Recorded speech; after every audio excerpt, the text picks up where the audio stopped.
안녕하세요. 저는 경기 남양주에 거주 중인 30대 초중반 여성입니다. 제가 이렇게 사연을 쓰게 된 이유는 최근 결혼을 약속한 남자친구와 파혼을 했기 때문이에요. 살다 살다 제가 파혼을 하게 될 줄은 꿈에도 몰랐습니다. 남들처럼 결혼해서 그럭저럭 잘 살아나갈 거라 생각했는데 이렇게 파혼하게 될 줄은 전혀 몰랐어요. 그렇다고 파혼한 걸 후회하지는 않습니다. 연애 때는 몰랐는데 진지하게 미래를 생각하고 보니 남편감으로는 영 아니더라고요. 글쎄, 제가 예비 시모 생신날 10만 원짜리 뷔페집에 모시고 갔다고 저한테 노발대발하더니 파혼하자는 소리까지 언급했습니다. 이게 뭔 그렇게 큰 죄라고 파혼까지 해야 하나요? 그 뷔페가 누구 것인지도 모르면서 말이죠. 별로 잘못한 것도 없는데 엄청난 잘못이라도 한 것처럼 몰아간 것도 그렇고 결혼 전부터 본인 엄마한테 대리효도 바라는 게 경악스러워서 알겠다며 파혼하자고 했습니다. 뒤늦게 후회하고 울며불며 붙잡았지만 저는 뒤도 돌아보지 않고 파혼했어요. 30대 접어들면서 파혼한 게 가장 잘한 일이 아닐까 생각됩니다. 여러분도 그렇게 생각하시죠? 지금부터 제가 들려드릴 이야기는 남자친구와 파혼한 이야기입니다. 그럼 이야기 시작할게요. 우선 우리가 만난 배경을 말씀드리자면 직장에서 만났습니다.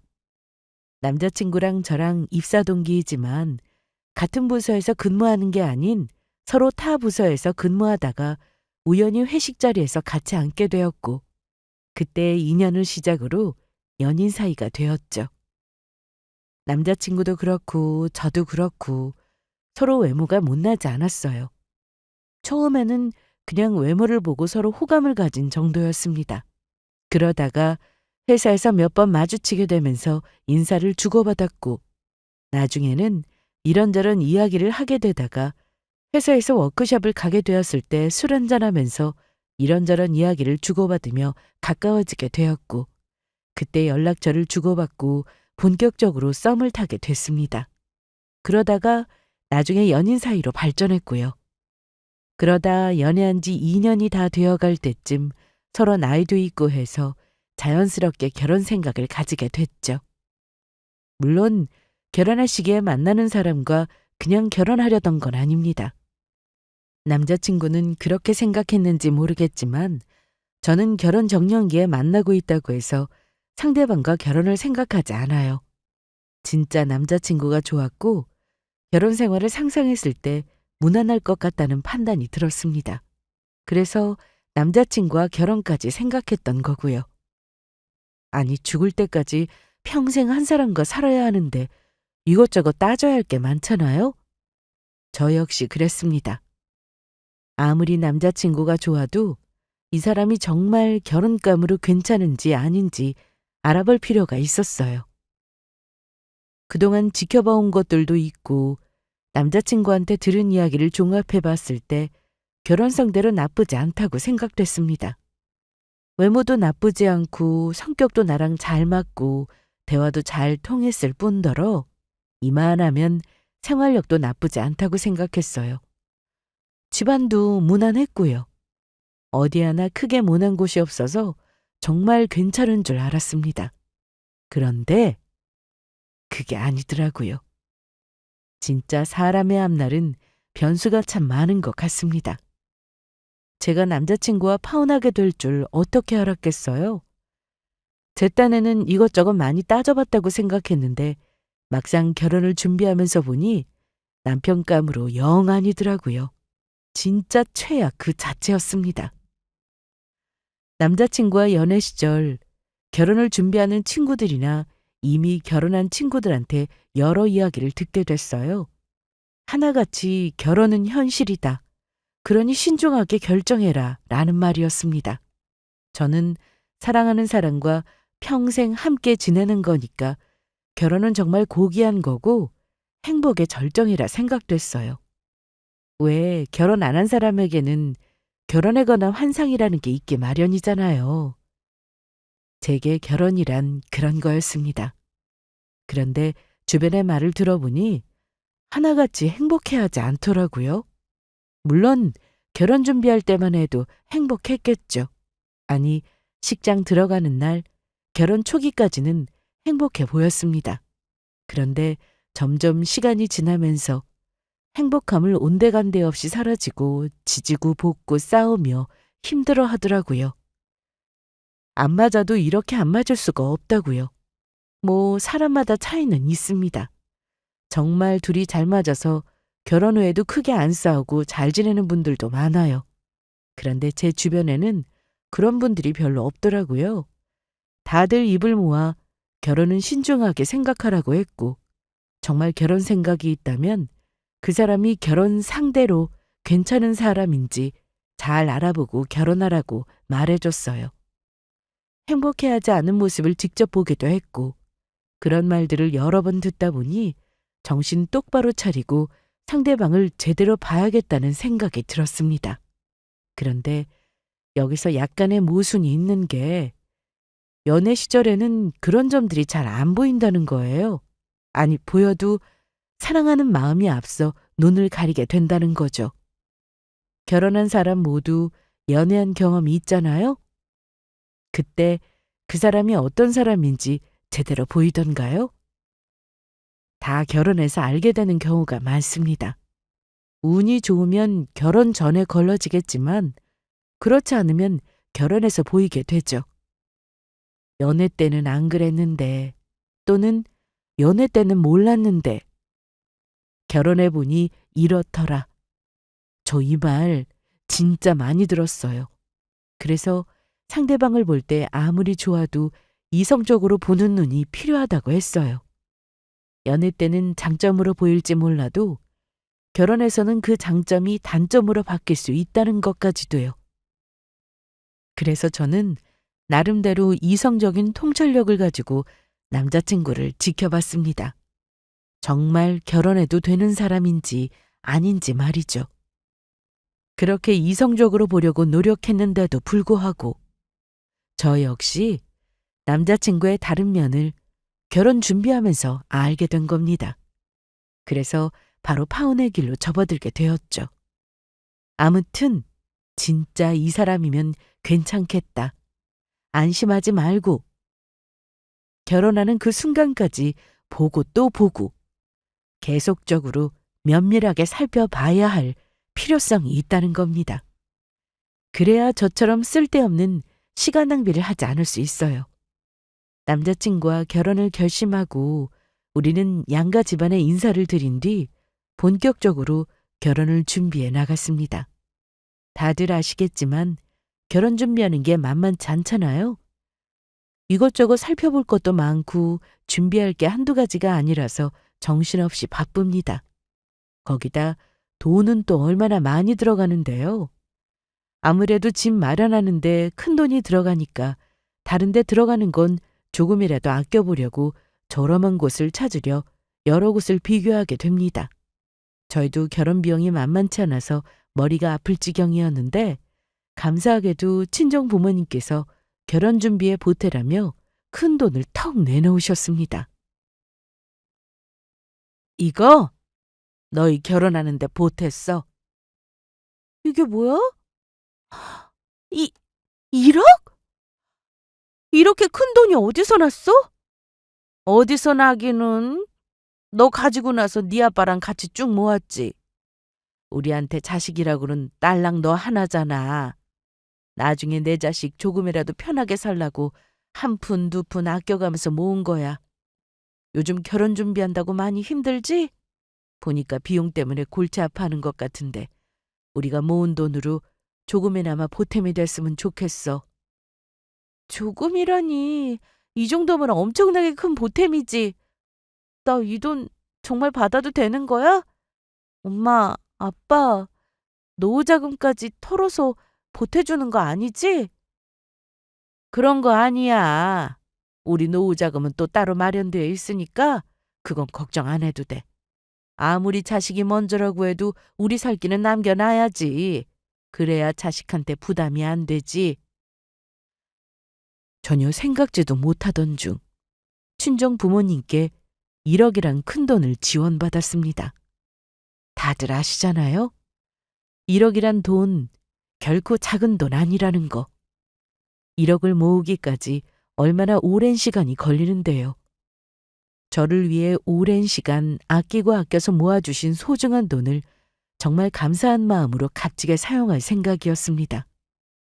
자식이 여러 명 있는 것도 아니고 달랑 저 하나인데 부모로서 이 정도도 못 해주겠냐고 하셨죠.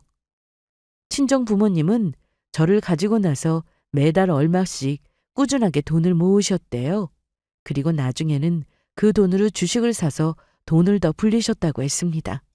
그렇게 1억이 만들어지자 결혼 준비에 보태쓰라며 선뜻 내어주신 거였죠. 자식으로서 부모에게 도움받는 게 당연한 거 아닌가 생각하시는 분들도 있을 거예요. 하지만 저는 결코 당연하게 생각하지 않았습니다. 아무리 부모와 자식 간이라고 해도 당연한 건 없다고 생각해요. 1억이 작은 돈도 아니고 솔직히 결혼은 부모가 꼭 도와줄 필요 없잖아요. 요즘은 거의 대출 끼고 진행하니까 부모 도움 없이 본인들끼리 알아서 준비해서 식 올리는 사람들도 많고요. 저희도 모자란 돈은 대출받아서 진행할 생각이었는데 친정 부모님께서 이렇게 도와주시니 정말 큰 힘이 되더라고요. 반면에 예비시댁은 어떠한 도움도 없었습니다. 예비시모가 못 도와준다고 말하기 전부터 남자친구와 도움받기 어려울 거라고 딱 선을 그었거든요. 1억이나 보태주셨단 말이야? 잘 됐네.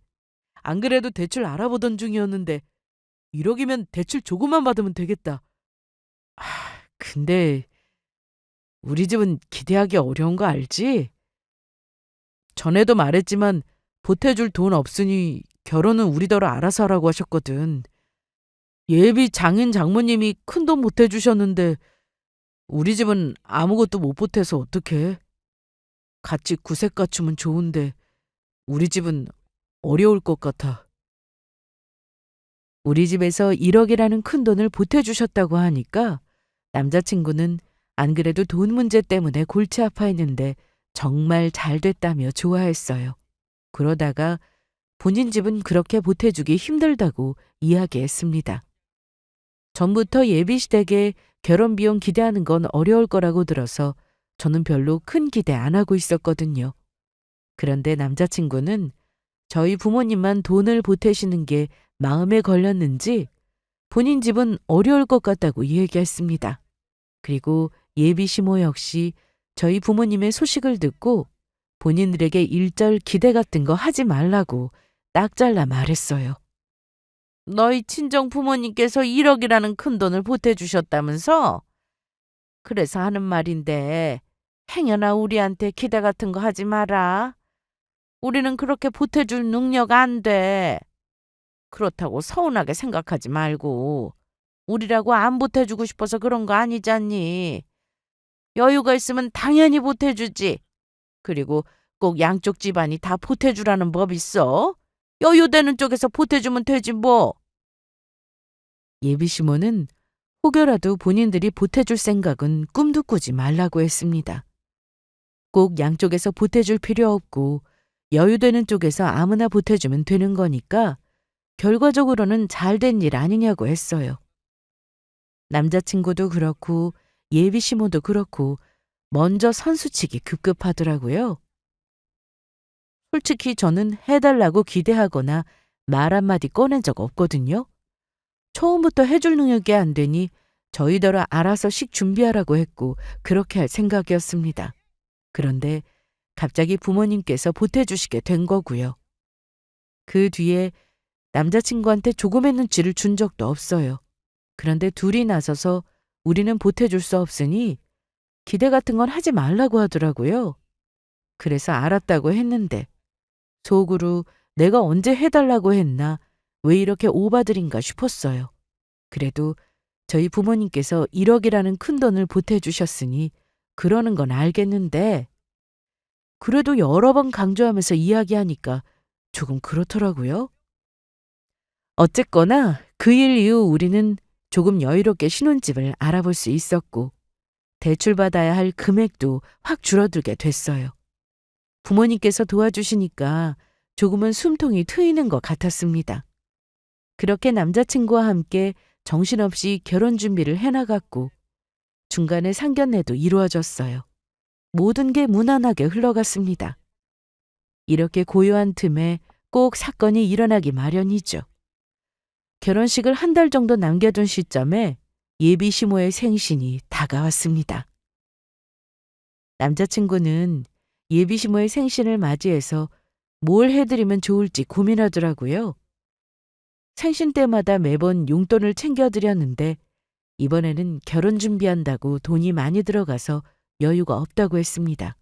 그래서 용돈 대신 선물을 사서 드릴 생각인데 제가 뭘 해드리면 좋을지 묻더라고요. 남자친구가 고민하는 것 같길래 저도 같이 머리를 맞대서 생각해 보기로 했어요. 저도 보탤 수 있는 만큼 보탠다고 했고 같이 고민해 보자고 했습니다. 아직 결혼 전이라 굳이 뭘 해야 한다 이건 아니지만 그래도 해서 나쁠 건 없잖아요. 결혼 전에 미리 점수도 딸 겸 생신 선물을 드리고 싶은 마음이었습니다. 그래서 뭘 해드리면 좋을까 열심히 고민하던 중이었는데 대뜸 친정엄마가 가게를 하나 인수하셨다는 말을 전하셨어요. 오늘 아빠랑 같이 가게 계약하고 왔어. 저기 앞에 있는 큰 뷔페집 알지?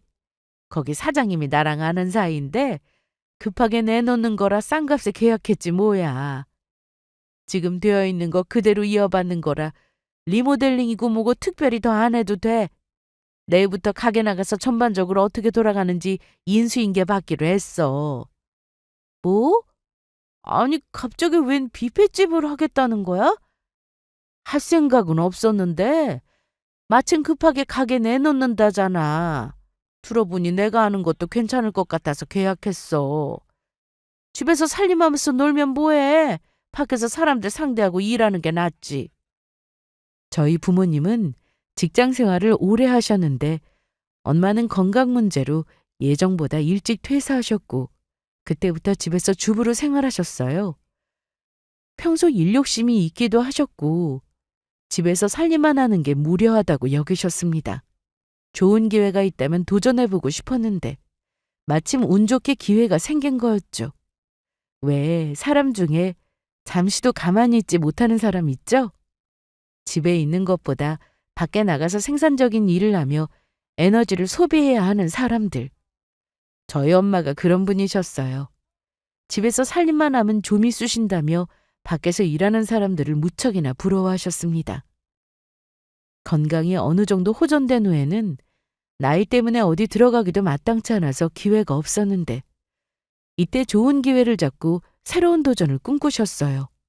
그 뷔페집은 우리 집 근처 시내에 있는 곳이었고 평소 손님들이 많아서 장사가 나름 잘 되는 곳이었습니다. 그 뷔페 사장님이랑 저희 엄마는 원래 아는 사이였는데 사장님께서 급하게 해외로 이민을 가게 되면서 가게를 정리하고자 내놓으셨는데 그 소식을 들은 엄마는 본인이 이어받아서 운영해보면 어떨까 하는 생각을 하게 되신 거죠. 그 부분에서 아빠도 찬성하셨고요. 곧 있으면 아빠도 퇴직하시니까 두 분이 같이 뷔페집을 운영할 계획이라고 하셨습니다. 저는 일에서 물러났으니 이제 여기저기 놀러도 다니고 편하게 지내시는 게 낫지 않겠냐고 했지만 엄마가 워낙 일하는 걸 원하셨고 아빠 역시 그런 엄마의 의견을 존중해 주셨어요. 부모님 말씀이 놀러 다니는 건 언제든지 할 수 있다는 거였습니다. 젊은 시절처럼 빡빡하게 일하는 것도 아니고 본인들이 사장이고 주인인데 언제든 시간 내서 놀러 못 가겠느냐고 하셨죠. 마냥 집에서 시간 축내면 노는 것보다 이렇게 일할 때는 일하고 쉴 때는 쉬는 게 오히려 건강에 더 좋다면서요. 거기다 그 뷔페집은 손님이 많아서 매출은 걱정 없거니와 금매라서 시세보다 싼 가격에 나왔는데 그냥 놓치기에는 너무 아까울 것 같다고 하셨어요. 듣고 보니 틀린 말은 아니었습니다. 진짜 좋은 기회였어요. 엄마는 아이처럼 신나하며 일을 배우셨습니다. 그 모습을 보니 저 역시 두 분의 뜻을 존중했어요. 엄마 아빠가 좋다고 하시는데 제가 반대할 이유가 있나요? 그저 두 분이 좋으면 그만이죠. 그렇게 엄마는 짧은 시간 동안 가게 운영에 관한 인수인계를 받으셨고 어엿한 사장님이 되셨습니다. 저는 이때 결혼 막바지 준비로 한창 바쁠 때라 뷔페집에 들려 사장님이 된 엄마를 제대로 축하해드리지 못했어요. 그냥 말로만 축하한다며 전할 뿐이었죠. 그게 내심 마음에 걸려서 언제 한번 남자친구랑 들려야겠다고 생각했습니다. 그러다가 좋은 생각이 딱 난 거죠. 시모의 생신을 그곳에서 보내면 되겠다고 말입니다. 엄마, 곧 있으면 예비 시어머니 생신인데 엄마 가게 생신 축하 자리 가져도 될까? 엄마 사장님 되고 한 번 가보지도 못했는데 겸사겸사 구경도 할 겸 식사 자리 가지면 좋을 것 같아서. 그렇구나. 그래, 그럼 엄마가 좋은 자리로 잡아놓을게. 엄마가 가게를 인수하며 뷔페집을 운영하게 되고 난 후 이 사실을 남자친구에게 알리지 않았습니다. 처음에는 그냥 지나가는 말로 이야기하려고 했는데 결혼 준비로 하도 정신없이 바빠서 깜빡했어요. 말할 타이밍을 놓친 거죠. 그래서 나중에 이야기해야겠다고 생각하고 있었는데 그곳에서 예비 시부모님을 모시고 같이 식사하면 좋을 것 같더라고요. 그래서 엄마께 말씀드렸더니 어려울 게 뭐 있냐면서 그렇게 하라고 하셨습니다. 전과 다를 거 없이 똑같이 운영하고 계신 거라 음식도 괜찮을 것 같았고 무엇보다 가족끼리 식사할 수 있는 룸이라고 해야 할까요? 그런 공간이 있었거든요. 그래서 거기에 예비시댁 식구들끼리 모여서 식사하면 딱일 것 같았습니다. 제가 전에 가본 기억으로 분위기도 고급스럽고 좋았기 때문에 분명 예비시모랑 남자친구가 좋아할 거라 생각했어요. 그래서 남자친구한테 선물 대신 맛있는 식사를 대접하겠다고 했습니다. 괜찮은 뷔페집을 예약해뒀다고 했고 엄마가 운영하는 곳이라는 건 말하지 않았어요. 그날 사실 이 뷔페집은 엄마가 운영하는 곳이라는 걸 서프라이즈로 밝힐 생각이었습니다. 괜히 사실대로 이야기하면 혹시라도 예비시모가 부담스러워할 것 같았거든요. 아무래도 예비사돈인 때 시모 생신이라고 하면 엄마가 얼마나 신경 많이 쓰시겠어요? 그걸 예비시모도 잘 알 테니 혹여라도 부담스러워할 것 같다는 생각이 들었습니다. 또 남자친구 또한 그럴 것 같아서 편하게 먹고 즐기시라고 제 딴에는 배려한 거였어요. 남자친구는 괜찮은 곳이냐고 물어봤고 저는 정말 자신 있게 예비시모가 마음에 들어 하실 거라고 했습니다. 일반 저렴한 뷔페집이 아니라 정말 고급 뷔페집이었습니다. 인당 10만 원이나 하는 뷔페집이었는데 맛은 물론이거니와 종류가 다양하고 분위기가 고급스러워서 비싼 금액이라도 오는 손님들이 많았어요. 홀도 크고 룸도 여러 개 있어서 환갑이나 돌잔치 예약하는 사람도 많았습니다. 그만큼 정말 괜찮은 곳이었죠. 그러니 남자친구랑 예비시모가 당연하게 좋아할 거라고 생각했고 자신 있게 정말 괜찮은 곳이라고 큰 소리 쳤습니다. 남자친구는 본인 혼자 적당한 선물로 마련하겠다고 하면서 제게 고맙다는 말을 전했어요. 제가 고급스럽고 괜찮은 곳이라고 했더니 그럼 가격이 만만치 않을 텐데 정말 괜찮겠냐면서 이렇게 생각해줘서 고맙다고 했죠. 전에 혼자 생신 선물 준비하고 챙길 때는 외로웠는데 이렇게 같이 챙기니까 너무 든든하다며 저더러 최고의 며느리, 최고의 아내라고 엄청나게 치켜 세워줬습니다. 식도 안 올렸는데 벌써부터 예비 시어머니를 이렇게 챙기는 며느리가 어디 있냐면서 팔불출처럼 엄청나게 좋아하더라고요. 뭐 저 좋아하라고 하는 말들이었겠지만 듣기에 나쁘지 않았습니다. 뭘 바라서 생신을 챙기는 건 아니지만 그래도 이왕 할 때 좋은 소리 들으면 좋잖아요. 그렇게 저는 남자친구한테 정말 마음에 들어 할 거라며 뷔페 룸을 예약했습니다. 솔직히 결혼 전이라서 처음에는 심호생신 비용으로 이렇게까지 돈을 쓸 생각은 없었어요. 인당 10만 원이니까 시부모님이랑 저랑 남자친구만 해도 4명이니까 벌써 40만 원이잖아요. 결혼 준비로 한 푼이라도 아껴야 하는 상황이었지만 엄마가 운영하시는 뷔페집에 들러 팔아드리고 싶기도 했고 겸사겸사 기분 좋게 예비 시모의 생신을 축하해드리고 싶었습니다. 그래서 처음 생각했던 것보다 지출을 많이 하게 됐지만 조금도 아깝지 않았어요. 제가 엄마께 미리 예약금을 드리겠다고 하자 엄마는 돈을 안 받겠다고 하셨습니다. 다른 사람도 아니고 예비 사부인 생신인데 무슨 돈을 받냐면서 그냥 엄마가 모시겠다고 했지만 저는 안 된다면서 몇 번의 실랑이 끝에 제대로 된 값을 지불했어요. 그리고 며칠 후 시모의 생신날이 되었고 저는 남자친구와 시부모님을 모시고 엄마가 운영하시는 뷔페집으로 향했습니다. 가게 안으로 들어갔더니 카운터에 엄마가 안 계시더라고요. 손님으로 엄마 지인분들이 오신 것 같았습니다. 안쪽에서 지인분들과 말씀 중이시길래 우선 직원의 안내를 받아 예약한 룸으로 들어갔어요. 남자친구는 주차 때문에 뒤늦게 들어왔습니다. 그런데 룸으로 들어오는 순간까지 이곳저곳 바쁘게 둘러보더니 이내 안 좋은 표정으로 제게 귓속말로 이렇게 물었어요. 여기 얼마짜리야? 그건 왜?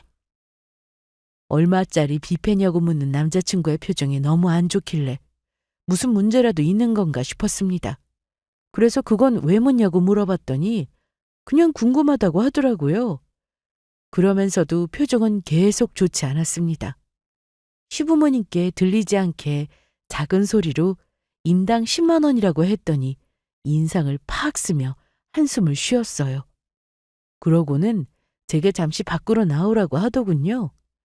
남자친구의 반응이 너무도 이상했습니다. 대체 뭐 때문에 이러나 싶어서 룸 밖으로 나간 남자친구를 따라 나갔습니다. 시부모님께는 잠시 화장실 다녀오겠다고 말씀드리고요. 그렇게 룸 밖으로 나갔더니 남자친구가 대뜸 제게 화를 내며 이렇게 말했습니다. 진짜 너무한 거 아니야? 나랑 우리 엄마가 좋아할 거라고 그렇게 자신 있게 말하더니 고장 여기야? 어? 아니, 여기가 뭐 어때서 그래? 괜찮지 않아? 나는 모두 좋아할 거라고 생각하고 말한 거야. 뭐 마음에 안 드는 거라도 있어? 아무리 생각해도 이상할 게 없는데. 우리끼리 이야기 나누면서 먹을 룸도 있고 공간도 넓어. 거기다 음식도 다양하고. 분위기 괜찮아서 여기서 환갑잔치면 돌잔치도 많이 해. 여기 진짜 괜찮은데 뭐가 마음에 안 들어서 이렇게 화를 내는 거야? 나는 정말 이해를 못하겠어. 생각지도 못한 남자친구의 반응에 꽤 당황스러웠습니다. 저는 정말 마음에 들어할 거라고 생각했어요. 그런데 딱 룸에 들어왔을 때 표정이 심상치 않더니 인당 10만 원이라는 말을 듣자마자 표정이 더 구겨졌습니다. 저는 정말 괜찮다고 생각해서 이곳으로 모신 건데 왜 이렇게 화를 내나 이해되지 않았어요. 만일 진짜 별로였다면 화내는 걸 이해했을 겁니다. 그런데 정말 고급스럽고 괜찮은 곳이었어요. 인당 10만 원이 저렴하다고 말하는 사람도 있겠지만 보통은 비싸다고 생각하지 않나요? 괜찮은 결혼식장도 인당 10만 원도 안 돼요. 그런 거에 비하면 여기는 정말 훌륭한 곳이라고 생각했습니다. 그래서 이렇게 화를 내는 이유를 도저히 모르겠더라고요. 정말 모르겠다는 표정으로 묻자 남자친구는 또다시 한숨을 푹 내쉬더니 이렇게 말했습니다. 나는 네가 정말 괜찮은 곳이라고 하도 자신 있게 말해서 엄청나게 기대했어. 그런데 여긴 아니지. 아무리 그래도 인당 10만 원이 뭐야. 다른 사람도 아니고 우리 엄마 생신인데 너 결혼 전에 우리 엄마한테 점수 따고 싶어 하지 않았어? 그럼 여기보다 더 좋은 곳으로 모시고 갔었어야지. 뭐? 여기가 뭐 어떻다고 이래. 네가 봐도 좋은 곳인 거 안 보여? 인당 10만 원이 뭐 어떻다고 그래? 성의가 없잖아.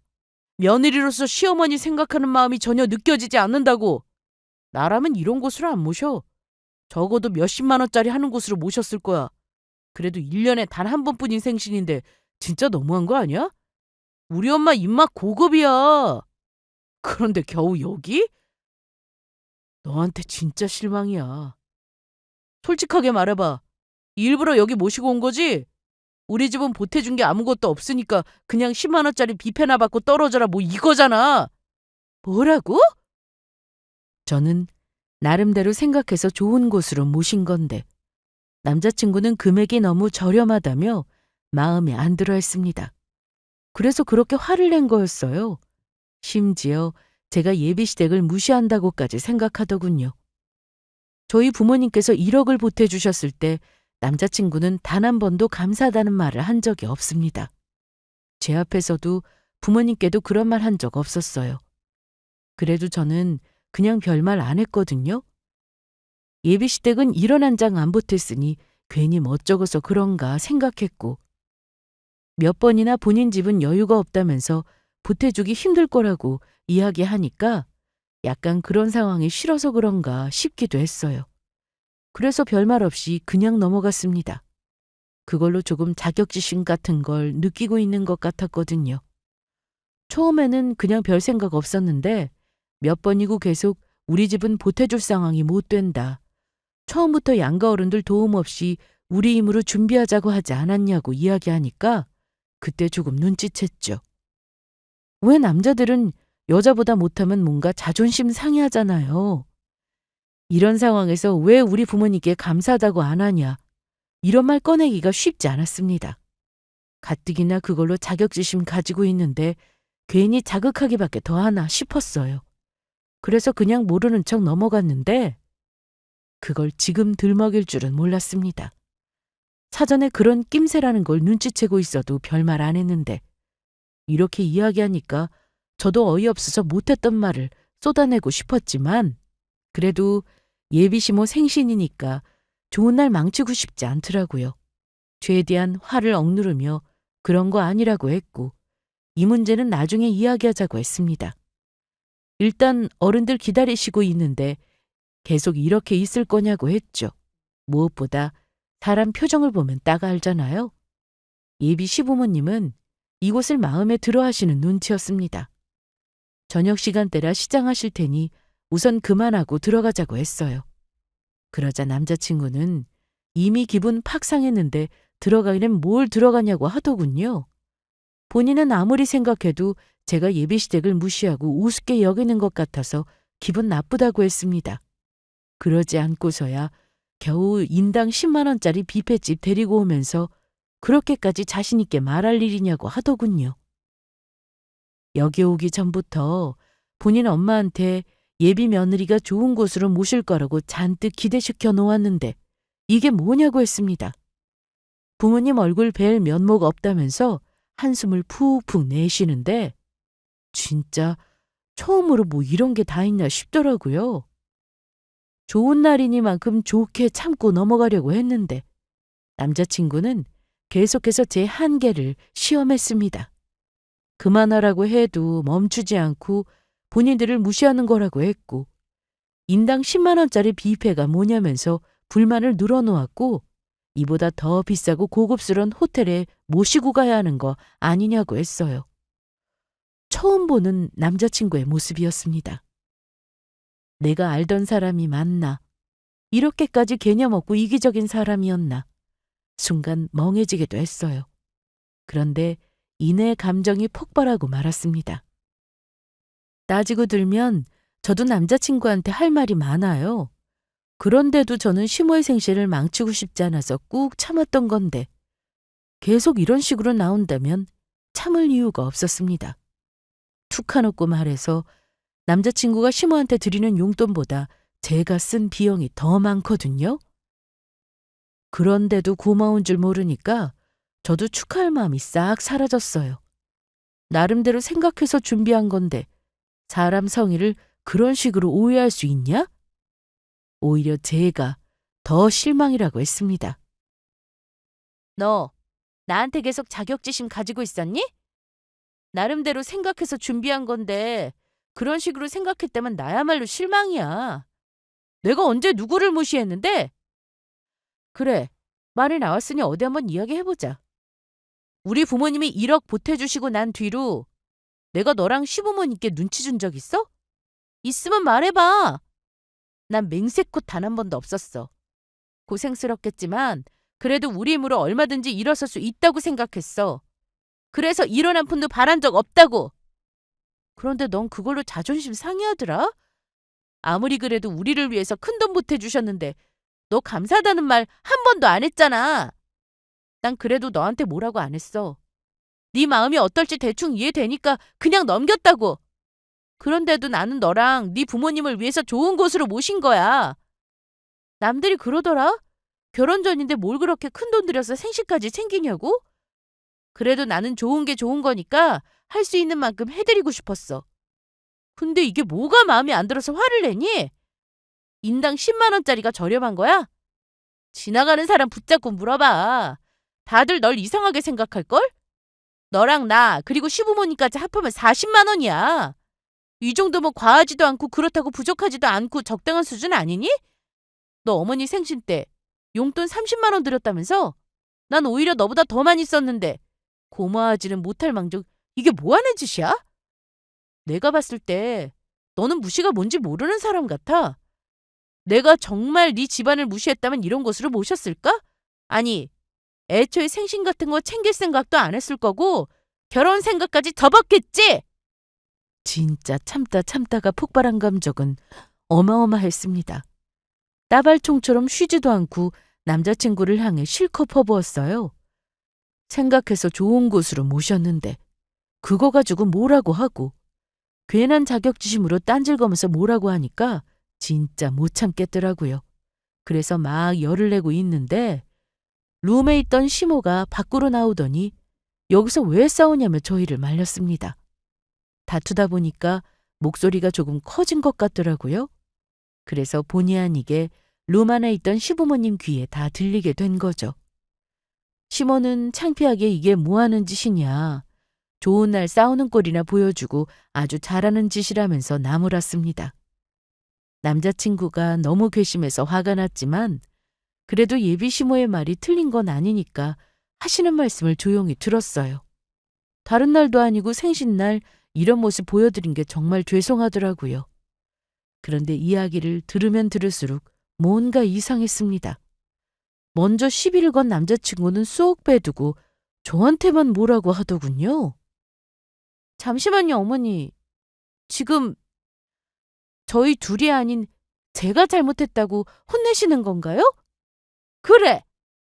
결혼 전부터 예비 시모 생신날 이런 걸 보인 게 그럼 잘한 짓이냐? 네, 맞아요. 생신날 이런 모습 보여드린 건 정말 할 말이 없어요. 너무 죄송하게 생각해요. 그러니 마땅히 혼나야 할 일인데 왜 저만 혼나야 하죠? 혼나더라도 같이 혼나야죠. 안에서 어머님 아들이 하는 말 들으셨잖아요. 그래, 들었다. 그래서 이렇게 혼내는 거야. 내 아들이 너한테 괜히 이러겠니? 다 이유가 있으니까 그렇지. 평소에 네가 우리 집안 무시하는 티를 냈으니까 얘가 이러는 거 아니겠니? 예비 시모는 다 떠나서 본인 아들의 심기를 건드렸다는 것에 크게 화를 냈습니다. 거기다 제가 본인 생신날도 망쳤다는 식으로 이야기했어요. 이제 보니 남자친구뿐만 아니라 예비 시모 역시 저희 집안에 자격지심이 있었습니다. 이런 날 아들이랑 본인 기분 상하게 하면서까지 10만 원짜리 뷔페집을 데리고 왔어야 했냐면서 이게 무슨 경우냐고 막 화를 냈어요. 너무도 쉽게 저를 나쁜 사람으로 몰아갔습니다. 남자친구의 비뚤어진 마음에 크게 충격받고 정나미가 털렸는데 예비 시모까지 이런 식으로 나오니까 상종할 집안이 아니구나 라는 걸 깨닫게 됐어요. 기껏 생각해서 호의를 베푼 건데 그걸 쓰레기 취급하는 집안과 앞으로 뭘 더 할 수 있나 싶었습니다. 그래서 우리 결혼 다시 생각해보자고 했어요. 한순간의 감정으로 뱉은 말이 아닙니다. 저희 부모님께서 도와주신 걸 고맙게 생각하지 않고 자격지심이나 내세우는 게 꼴보기 싫었어요. 더군다나 한번 비뚤어진 마음을 제대로 돌리는 건 쉬운 일이 아닙니다. 이번 일을 어찌어찌 넘어간다고 해도 앞으로가 문제였어요. 한 번 내세운 자격지심을 앞으로 더 얼마나 내세우겠어요? 뭐만 하면 본인 집안 무시한다고 할 게 뻔했습니다. 저는 이날 처음 깨달았어요.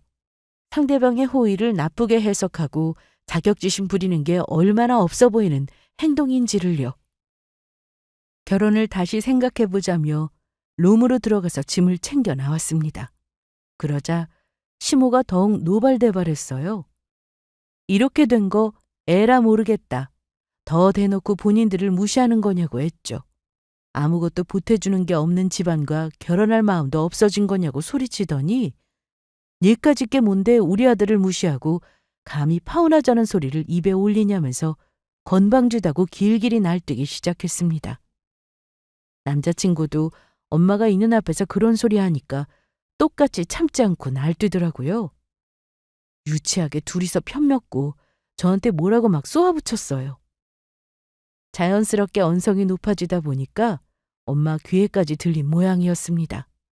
지인분들과 나누던 대화를 멈추고 저희 쪽으로 오셨어요. 그러자 남자친구와 예비 시모는 저희 엄마에게 여긴 어쩐 일이냐면서 휘둥그레 놀란 표정을 지으셨습니다. 엄마는 아무런 대꾸 없이 저를 보며 이게 무슨 상황이냐고 물으셨어요. 딱 봤을 때 상황이 심상치 않으니까 그냥 예비 시모에게 간단히 인사만 하고 별다른 대꾸를 하지 않으셨습니다. 저는 한 채 거짓 없이 있었던 일을 모두 말씀드렸어요. 그러자 엄마의 표정이 싹 바뀌면서 남자친구와 예비 시모를 보며 이렇게 말씀하셨습니다. 자네, 내 딸한테 자격지심 있었나? 사람이 말이야. 도움을 받았으면 고마워할 줄 알아야지. 어떻게 그걸로 쓸데없는 자존심이나 부리고 본인 집안 무시한다고 해석할 수 있나? 여태 그런 마음으로 내 딸을 대한 거야? 그런 거라면 결혼이고 뭐고 당장 그만두게. 나 자네 좋으라고 돈 보태준 거 아니네. 내 딸 조금이라도 더 편하고 행복하라고 보태준 거지. 그런데 감히 우리 딸 속을 썩여? 이런 사위 우리도 필요 없어. 자네야말로 우리 집안 무시하는 거 아닌가? 그리고 10만 원짜리 뷔페가 뭐 어때서? 여기 내 가게야. 네? 장모님이 운영하시는 곳이라고요? 엄마의 말을 듣고 남자친구는 이게 사실이냐며 저를 쳐다봤습니다. 저는 엄마의 말이 사실이고 오늘 식사하면서 이야기하려던 참이었다고 했어요. 왜 말을 안 했는지 그 이유를 대충 설명하자 남자친구와 시모의 표정이 이상하게 바뀌더군요.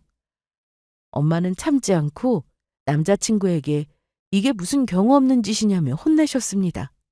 아무리 몰랐다고 해도 이렇게 무시하는 게 맞는 행동이냐면서요. 본인 가게가 무시당할 수준도 아닌데 여기가 뭐가 어떻다고 그런 막말로 딸을 괴롭히냐면서 절대 용서할 수 없다고 했습니다. 결코 무시당할 수준의 뷔페가 아닌데 그렇게 마음에 안 들면 당장 나가라고 하셨어요. 다시는 이곳에 발붙일 생각도 하지 말라고요. 여기를 무시하는 건 본인과 딸을 무시하는 것과 같다 하셨어요.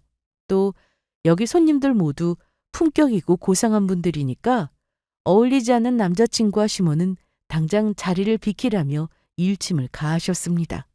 그러면서 꼭 몇십만 원짜리 뷔페지만 골라서 다니라고 하셨죠. 그러자 남자친구의 엄마는 갑자기 태세를 전환하더군요. 분명 엄마가 등장하기 전까지만 해도 저를 나쁜 사람으로 몰아가며 남자친구 편들기 바빴는데 갑자기 엄마한테 저 자세로 노여움 푸시라면서 사과를 하지 않겠어요? 본인 아들이 뭘 몰라서 일어난 실수다. 정말 죄송하다면서 사과했고 본인은 이 뷔페를 무시해서 그런 게 아니라 아들이 너무 속상해하니까 순간 본인도 감정에 휩싸여서 그런 거라며 제게도 미안하다고 사과했어요. 그러면서 옆에 서 있는 남자친구한테 뭐 하고 있냐면서 당장 엄마와 제게 사과라고 꾸짖었습니다. 엄마의 등장으로 남자친구의 감정이 조금 누그러진 것 같았지만 그래도 자존심은 굽히고 싶지 않았나 봐요. 궁시렁거리면서 아무리 그래도 이런 걸로 결혼 다시 생각해보자고 한 게 맞는 행동이냐며 서운하다고 했습니다. 그래서 저는 사과할 마음도 없는 것 같은데 다 관두자고 했어요. 어차피 사과했어도 이미 실망했기 때문에 돌아선 마음이 회복되지 않을 거라고 했습니다. 그러자 남자친구의 엄마는 제게 정말 미안하다며 사과했고 본인이 자식을 잘못 키워서 일어난 일이라며 제 눈앞에서 자식 교육 제대로 시키겠다고 했어요. 그리고 그 말이 끝나기가 무섭게 냅다 남자친구의 뺨을 내리쳤습니다. 난데없이 뺨을 맞은 남자친구는 얼떨떨한 표정으로 물었어요. 엄마, 지금 나 때린 거야? 엄마 미쳤어? 조용히 안 해. 그럼 자식이 잘못했는데 가만히 있어? 따끔하게 혼내서라도 가르쳐야지. 너 여기 하루 매출이 얼만 줄이나 알아? 네 눈으로 주변 한번 둘러봐. 사람들이 얼마나 많은지. 앞으로 돈 버는 거 시간 문제란 소리야, 이 녀석아. 그런데 감히 10만 원짜리 뷔페라면서 무시해? 땅을 파봐라. 10만 원이 나오나. 뷔페치고 이 정도 가격이면 얼마나 비싼데. 여기 있는 사람들 돈으로 생각해봐. 한 명당 10만 원이야. 그럼 지금 총 얼마를 벌었겠냐, 이놈아. 그러니까 무릎 당장 꿇고 잘못됐다고 싹싹 빌어. 중간중간 남자친구한테 귓속말로 여기 매출이 얼마인 줄이나 아냐면서 귓속말 했는데 딱 봐도 돈돈돈 거리는 것 같았습니다. 귓속말 치고는 크더라고요. 시모는 이 뷔페집을 대충 아는 듯 했습니다. 하긴 이 동네에서 유명한 곳이기는 했어요. 남자친구도 옆 동네에 사니까 남자친구의 엄마도 장사가 얼마나 잘 되는지 대충 알고 있었겠죠. 아무튼 이 와중에 진심 어린 사과가 아닌 돈 때문에 굽실거리는 게 또 한 번 정 떨어졌습니다. 돈 때문에 자격지심 부리더니 돈에 환장한 모습 보니까 진짜 싫더라고요. 그래서 생각이고 뭐고 그냥 됐다 헤어지자고 했습니다. 정남이 다 털리고 결혼까지 얻고 싶은 마당에 계속 만나봤자 무슨 소용이냐고요. 한번 엎질러진 물 다시 주워 담을 수 없지 않냐고 말이죠. 그러자 남자친구의 엄마는 정말 미안하다면서 감정이 격해져서 그러니 일단 마음 풀고 나중에 다시 이야기하자고 설득했어요. 남자친구의 엄마가 그렇게 나오니까 남자친구 역시 상황의 심각성을 느끼고 그제야 제게 미안하다며 사과했습니다.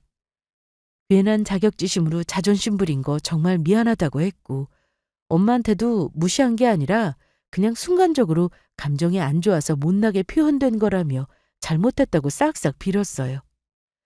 그런다고 해결될 게 아닌데 말입니다. 저와 엄마는 이래봤자 소용없다. 이미 버스 떠났다면서 남자친구와 그의 부모를 밖으로 나가라고 했습니다. 끝까지 못 나간다. 용서해줄 때까지 한 발자국도 안 나갈 거라면서 버티는 남자친구 때문에 경찰까지 부르고 정말 난장판도 이런 난장판이 없었습니다. 거기 있던 사람들 다 쳐다봐서 얼굴이 얼마나 화끈거렸는지 몰라요. 겪지 않아도 될 일을 겪으니까 쥐구멍이라도 들어가고 싶은 심정이었습니다. 이렇게 제 연애는 끝이 났어요. 그것도 아주 구질구질하게 말이죠. 헤어진 이유도 그렇고 끝 마무리가 매끄럽지 않아서 좋게 기억되지 않을 듯해요. 그래도 훌훌 털고 잊어버리려고 노력 중입니다. 그냥 똥 밟았다 생각하려고요. 당신은 정말 진절머리가 날 정도로 싫었지만 제게는 어떠한 교훈으로 남지 않았겠어요? 그 교훈을 발판 삼아 다시 한번 시작해보려고 합니다. 그럼 지금까지 제 사연을 들어주셔서 감사합니다.